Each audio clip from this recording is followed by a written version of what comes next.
మిత్రులందరికీ నమస్తే. Basically a వేదిక మీద నుంచి అయితే మనల్ని అవమానపరిచిర్రో అదే వేదికను చూజ్ చేసుకున్నందుకు ముందు నిర్వహిస్తున్నటువంటి మిత్రులందరికీ కూడా ధన్యవాదాలు. ముఖ్యమంత్రి గారు అవమానపరిచింది తెలంగాణ జర్నలిస్టులని. ఇక్కడ మనం ఒకటి చాలా క్లియర్గా అర్థం చేసుకోవాలి. తెలంగాణ జర్నలిస్టులను అవమానపరచండి. ఎందుకంటే ఆయనకి ఇవాళ ఆంధ్రజ్యోతి ఇక్కడికి మన సోషల్ మీడియా వాళ్ళు తప్ప, డిజిటల్ మీడియా వాళ్ళు తప్ప శాటిలైట్ ఛానల్ ఎవరు రారు కూడా.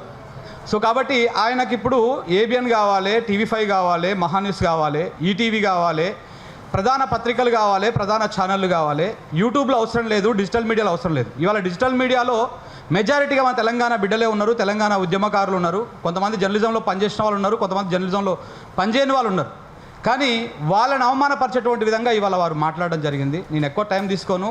నేను ఆల్రెడీ ఇంతకు ముందుకే నా ఛానల్లో మొత్తం ఒక 30 నిమిషాలు కంప్లీట్ వివరణ కూడా ఇచ్చినాం, ఎవరి పక్షాన ఎవరున్నారు అని చెప్పేసి.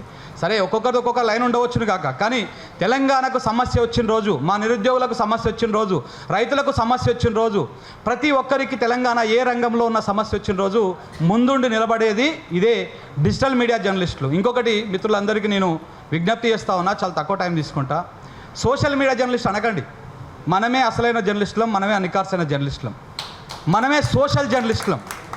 ప్రజల సమస్యలు చూపించే వాళ్ళే జర్నలిస్టులు, ప్రజల సమస్యలు చూపించని వాళ్ళు జర్నలిస్టులు గారు.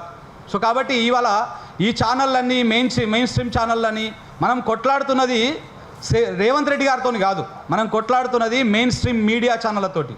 ఆ మెయిన్ స్ట్రీమ్ మీడియా ఎవరి గుప్పిట్లో ఉందో, ఎవరు దాన్ని ఆధిపత్యంతో చలాయిస్తూ ఉన్నారో వారే ఇవాళ రేవంత్ రెడ్డి గారి నోటి వెంట ఆ మాటలు మాట్లాడిస్తూ ఉన్నారు.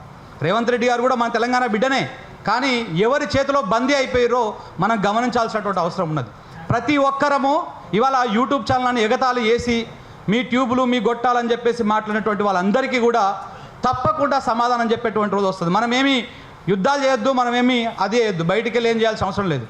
ప్రజా సమస్యలని, సమస్య ఎక్కడుంటే అక్కడికి వెళ్ళి, నాకు తోచింది నేను నారాయణపేటకు పోయినామన్నా, ఇంకో మిత్రుడికి వస్తుంది, ఇంకొక దగ్గరికి వస్తుంది. సమస్య ఎక్కడుంటే అక్కడికి వండి ఆ సమస్యని మనం తీసుకొచ్చి ప్రజలకు చూపిస్తే ప్రజలే వచ్చే ఎన్నికల్లో వాళ్ళకు బుద్ధి చెప్తారు.